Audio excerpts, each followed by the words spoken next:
Did you know many people are having trouble with balancing the keyboard and accompaniment volumes on their Casio keyboards? Don't worry. In this video, we'll show you how you do this. Let's start.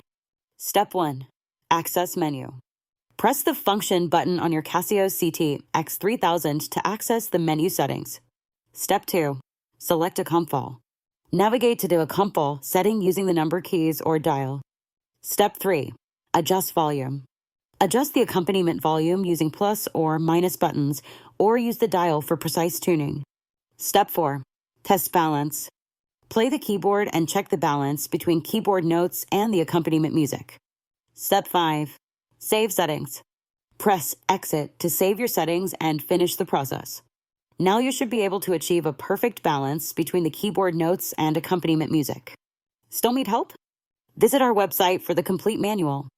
There you will also find questions and answers from other Casio users. Did you find this video helpful?